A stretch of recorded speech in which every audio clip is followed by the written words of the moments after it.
Assalamualaikum warahmatullahi wabarakatuh. Bagaimana kabarnya anak-anak? Semoga kita selalu dilimpahi kesehatan agar kita tetap bisa belajar meskipun belajar dilaksanakan di rumah masing-masing. Oke, hari ini kita akan belajar mengenai globalisasi lagi. Melanjutkan yang kemarin, kita sudah belajar mengenai pengertian globalisasi, terus dampaknya, terus bentuk-bentuknya. Lalu terakhir kita akan membahas mengenai upaya menghadapi globalisasi. Oke. Hari ini tujuan pembelajarannya adalah menganalisis upaya dalam menghadapi globalisasi dalam bidang budaya, iptek, ekonomi, komunikasi, dan transportasi melalui video dan PPT yang Ibu share di sini. Oke. Ya, kita masuk ke materi, langsung saja. Bagaimana menghadapi globalisasi? Ada yang tahu? Ya, globalisasi itu ialah tantangan besar bagi setiap bangsa. Tidak mungkin bangsa-bangsa di dunia menutup diri di tengah ketergantungannya kepada bangsa lain. Seperti yang kita tahu, setiap negara itu pasti akan membutuhkan negara lain untuk melangsungkan kehidupan negara tersebut gitu.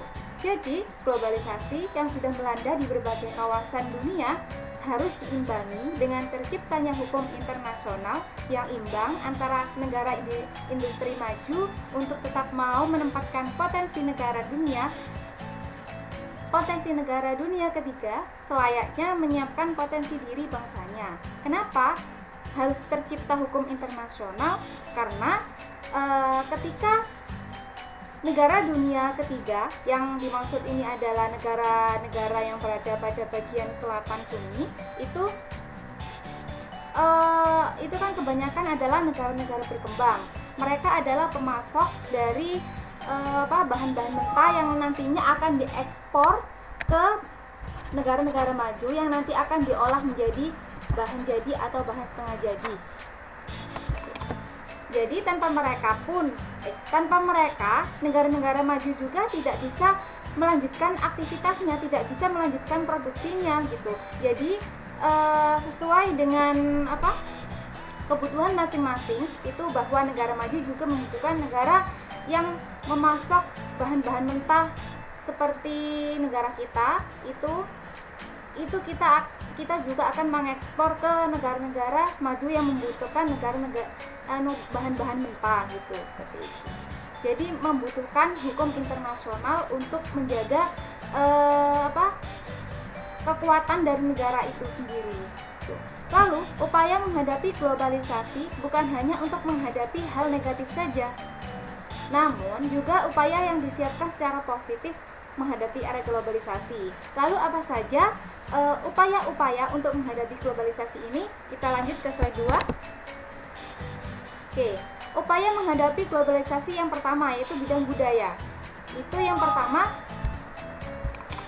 menyaring setiap budaya asing yang masuk ke Indonesia untuk kemudian diadaptasi dan digunakan bersama-sama. Kenapa harus saring? Karena tidak semua budaya-budaya dari luar itu sesuai dengan budaya-budaya lokal gitu.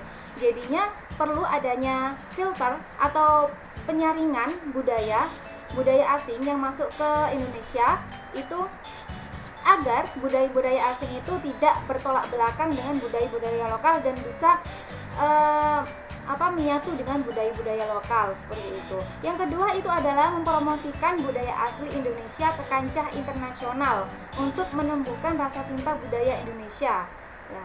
Untuk mempromosikan ini bisa dalam bentuk kita menikmati dengan adanya globalisasi ini, ada namanya medsos, media sosial. Nah, itu adalah salah satu media untuk mempromosikan budaya asli Indonesia ke kancah internasional. Yang ketiga adalah menyukai dan menggunakan produk-produk asli Indonesia. Nah, di sini kita dibanding untuk kita mau beli tas, misal tas impor gitu, memang bagus, tapi lebih baik lagi itu kita menggunakan dan mengkonsumsi produk-produk yang berasal dari Indonesia itu sendiri. Yang keempat ialah memperkuat persatuan dan kesatuan antar warga Indonesia yang memiliki budaya beragam untuk bersatu melindungi budaya asli Indonesia agar tidak luntur terbawa arus globalisasi, juga tidak hilang karena diklaim negara lain. Nah, seperti yang kita ketahui bersama bahwa Indonesia adalah negara yang multikultur. Apa itu negara multikultur? Kalian sudah tahu? Nah, negara multikultur ini adalah negara yang mempunyai banyak budaya. Dari ujung barat hingga ujung timur Indonesia mempunyai berbagai budaya yang perlu kita lestarikan seperti itu. Jadinya perlu adanya perlindungan bagi budaya asli Indonesia agar tidak diklaim oleh negara lain. Gitu. Yang selanjutnya adalah mematenkan setiap budaya Indonesia serta mempublikasikannya agar tetap terjaga dan menjadikan masyarakat Indonesia bangga memilikinya. Yang selanjutnya adalah berpegang teguh pada nilai religius, spiritual, dan memupuk rasa kebinekaan agar Indonesia tetap berjaya dengan budayanya. Yang terakhir ialah meningkatkan kualitas nilai keimanan dan moralitas masyarakat. Itu adalah beberapa upaya yang untuk menghadapi globalisasi dalam bidang budaya. Selanjutnya itu ada upaya menghadapi globalisasi dalam bidang ilmu pengetahuan dan teknologi. Itu yang pertama adalah berkompetisi dalam kemajuan iptek. Salah satu usaha untuk berkompetisi dalam kemajuan iptek adalah meningkatkan kualitas sumber daya alam manusia itu sendiri dalam suatu negara. Jadi kemajuan iptek itu akan terrealisasi gitu. Jadi yang kedua itu adalah meningkatkan motif berprestasi. Yang ketiga adalah meningkatkan kualitas atau mutu sumber daya manusia, terutama di bidang penguasaan ilmu pengetahuan dan teknologi agar kita mampu bersaing. Ada beberapa program pemerintah untuk meningkatkan kualitas atau mutu sumber daya manusia gitu. Sehingga SDM kita itu akan mampu bersaing dalam kancah internasional seperti itu. Selanjutnya ada selalu berorientasi ke masa depan. Yang terakhir adalah meningkatkan penguasaan kita terhadap teknologi modern di segala bidang sehingga tidak tertinggal dan bergantung pada bangsa lain seperti itu. Yang selanjutnya adalah upaya menghadapi globalisasi ekonomi. Yang pertama adalah menyiapkan SDM atau sumber daya manusia yang kompeten, kompetitif, dan memiliki kemampuan yang baik dalam menghadapi kompetisi globalisasi. Lalu, yang kedua adalah melaksanakan standarisasi dan sertifikasi bagi perusahaan dan lembaga pemerintah untuk citra, kesungguhan, dan kualitas produk. Yang ketiga adalah menghilangkan praktek-praktek korupsi, kolusi, nepotisme, dan manipulasi. Yang keempat adalah mendorong pengusaha-pengusaha lokal, khususnya pengusaha kecil dan menengah untuk berkompetisi secara sehat. Mendorong munculnya produk-produk kreatif dan inovatif dari masyarakat Indonesia. Kebanyakan untuk dalam globalisasi dalam bidang ekonomi ini salah satunya adalah perdagangan bebas. Di sini ada dalam perbincangan kancah internasional itu ada beberapa negara, kebanyakan negara-negara maju itu mendukung adanya arus globalisasi di bidang ekonomi ini, perdagangan bebas. Ya. Apa yang disebut dengan perdagangan bebas itu. Jadi yang kontra pun juga ada, yaitu dengan kebanyakan itu adalah negara-negara berkembang. Namun Indonesia pada saat ini dengan adanya persetujuan ACTA itu, Indonesia memberanikan diri untuk mengikuti perdagangan bebas di ranah kancah internasional. Oke, kita lanjut pada upaya menghadapi globalisasi komunikasi. Pada bidang ini, kita itu yang pertama itu harus memilih dan memanfaatkan alat komunikasi secara tepat dan sebaik-baiknya sesuai dengan fungsi dan kebutuhan. Maksudnya apa? Itu memanfaatkan sesuai fungsi dan kebutuhan. Misal contoh, kita ini lagi belajar daring. Ibu men-share materi ke anak-anak melalui WA gitu.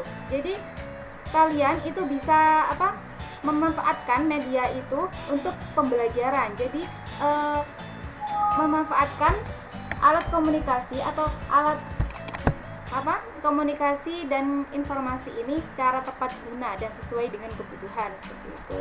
Yang selanjutnya itu ada memanfaatkan alat komunikasi demi kemajuan masa depan dan tidak menyalahgunakannya. Yang ketiga ialah memilih informasi dengan tepat dan bijaksana agar tidak mudah terpengaruh dan terhasut oleh informasi yang salah. Kadang kan banyak kan yang itu kabar-kabar hoax gitu. Itu kita harus bisa menyaringnya atau memfilternya, apa itu hoax, apa itu suatu kebenaran, seperti itu. Lalu yang selanjutnya itu ada upaya menghadapi globalisasi di bidang transportasi. Yang pertama adalah memanfaatkan alat transportasi sesuai dengan jarak dan waktunya.